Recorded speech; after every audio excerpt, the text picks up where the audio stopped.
Hey dear friends, this is doctor Preeti Batra और अपने इस चैनल पे हम बात करते हैं लॉ ऑफ रेजोनेंस की, मैनिफेस्टेशन की एंड लॉ ऑफ अट्रैक्शन की। आज हम बात करने वाले हैं कि विजन बोर्ड बनाते समय हमें किन किन बातों का ख्याल रखना है। अब मैं आपसे अगर ये क्वेश्चन बोलूं कि सपोज आपको ये पता करना है कि किसी को गुस्सा आ रहा है या कोई एक सैड इमोशन में है या कोई एंग्शियस हो रहा है या कोई नर्वस हो रहा है या कोई लो कॉन्फिडेंट फील कर रहा है, तो आपको कैसे पता चलेगा?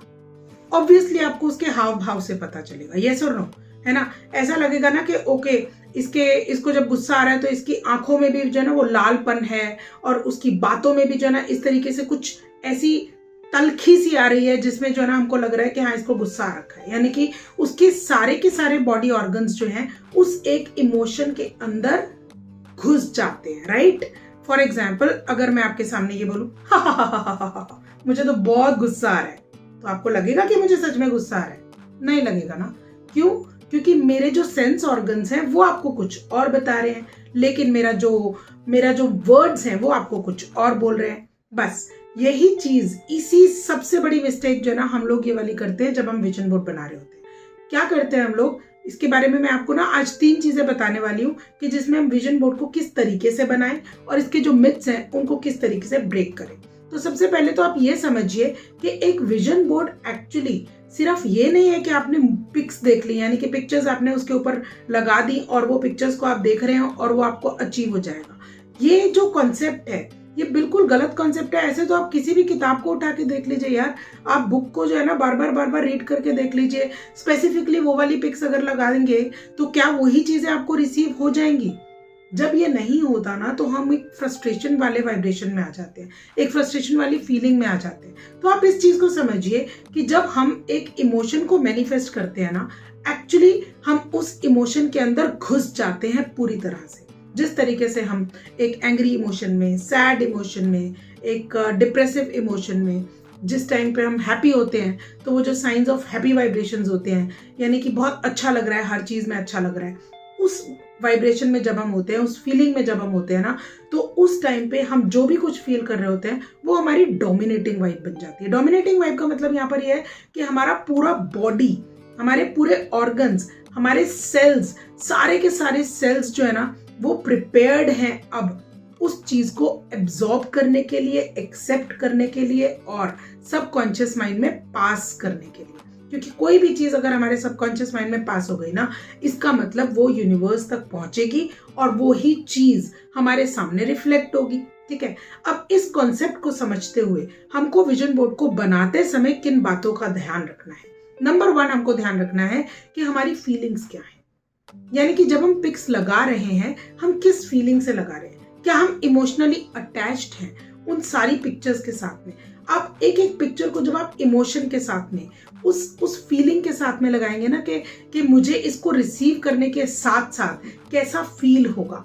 यानी कि अगर मुझे ये वाली चीज मिल गई तो उसके बाद में कौन कौन लोग होंगे जिनके साथ में मैं सेलिब्रेट करूंगी या करूंगा, ठीक है, किस तरीके से मैं उस टाइम पे बिहेव करूंगा, ये चीज का पता होना बहुत जरूरी है। अगर हमको ये नहीं समझ में आएगा ना कि हमको फील क्या करना है उस टाइम पे, तो ये काम हम कभी कर ही नहीं सकते। क्यों?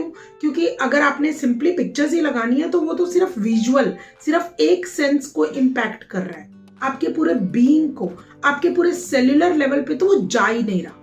ठीक है, उसको सेल्यूलर लेवल पे पहुंचाना बहुत जरूरी है। ये हुआ हमारा पहला सिस्टम, यानी कि अपनी फीलिंग्स के ऊपर फोकस करना। अब दूसरी चीज क्या है?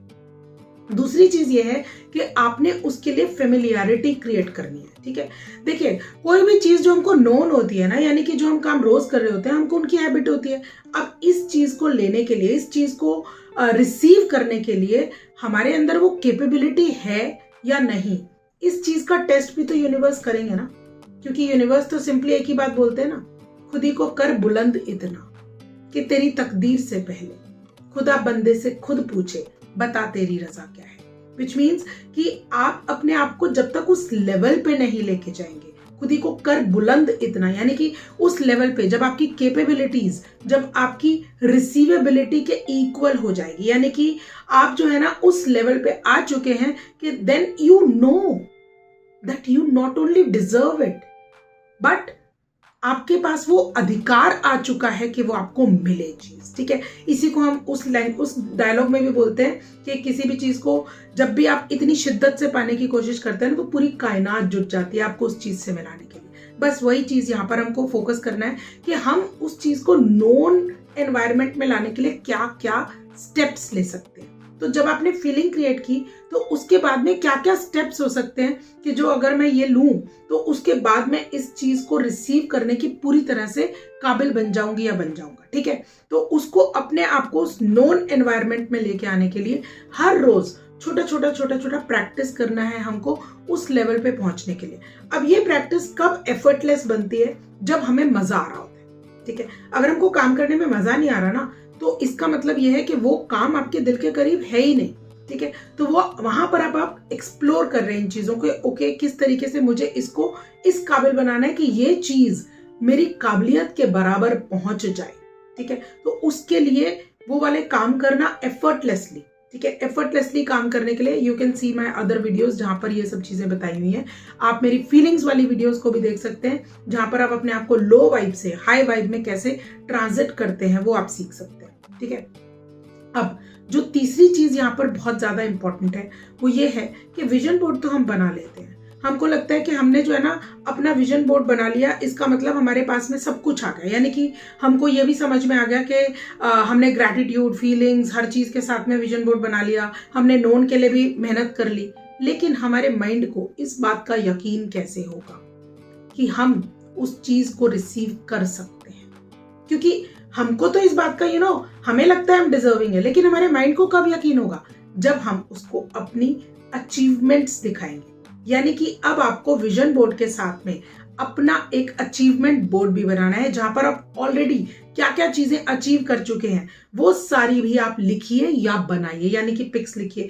पिक्स जो आपकी ऑलरेडी अवार्ड्स रिसीव करते हुए या कोई भी ऐसा काम करते हुए जिसको आप अपनी विन समझते हैं, अचीवमेंट समझते हैं, वो आप लिख दीजिए। यहां तक कि अगर आप एक छोटा सा काम भी कर रहे हैं ना, फॉर एग्जाम्पल आपने आज पहली बार स्टेज पर बोला, ठीक है, तो वो आपकी अचीवमेंट है। भले उसका रिजल्ट कुछ भी आया हो, लेकिन क्योंकि आपने बोला तो आप अपनी पिक खींच के उसको अचीवमेंट बोर्ड पे लगाइए, क्योंकि वो ये दिखा रहा है आपके माइंड को that you are work in progress, right.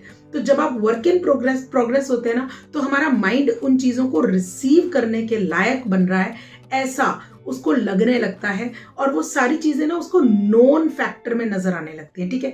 यानी उनसे थोड़ा थोड़ा फेमिलियर होने लगता है। ओके, अगर मैं ये अचीव कर सकती हूँ तो मैं वो भी अचीव कर सकती हूँ। अगर मैं ये वाली जो अचीवमेंट है ये मेरे लिए इतनी बड़ी हो सकती है, तो वो अचीवमेंट तो डेफिनेटली मैं अचीव कर सकती हूँ, ठीक है। तो जब आप अपने विजन बोर्ड के साथ में अपना अचीवमेंट बोर्ड लगाएंगे और दोनों को एक साथ देखेंगे, तो जो प्राइड वाली फीलिंग आती है ना, एक्चुअली वो फीलिंग हमको उन चीजों के पास लेके जाती है जो हमने अपने विजन बोर्ड पर ये सोचकर लगाई हैं कि सिर्फ पिक्स लगाने से हमको वो सारी चीजें मैनिफेस्ट हो जाएंगी। So my dear friends, manifestation is not just a process, it's art of living, it's the transformational process.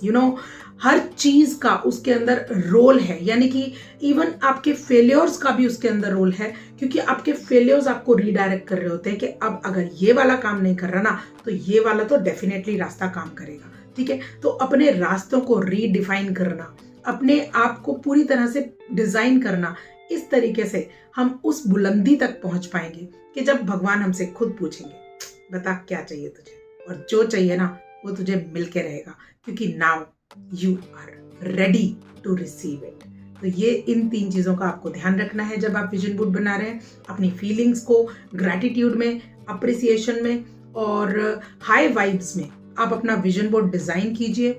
उसके बाद आपको, यानी आप म्यूजिक सुनते हुए भी कर सकते हैं, ठीक है, यानी किसी भी तरीके से अपने आप को हाई वाइब में रखते हुए आपने वो काम करना है। उसके बाद उसकी फेमिलियरिटी के लिए कुछ स्टेप्स लेने हैं, और साथ के साथ में अपना अचीवमेंट बोर्ड भी अपने पास में रखना है, सो दैट आपकी वो जो प्राइड वाली फीलिंग है अपने विजन बोर्ड को देखते हुए, वो प्राइड वाली फीलिंग इतनी ज्यादा नॉर्मल हो जाए आपके लिए कि आपका माइंड उस चीज के लिए एनर्जेटिक मैच बन जाए और वो चीज आप रिसीव कर सके। Thank you so much for watching. Next video मैं किस पे बनाऊं प्लीज कमेंट्स में जरूर लिखिएगा।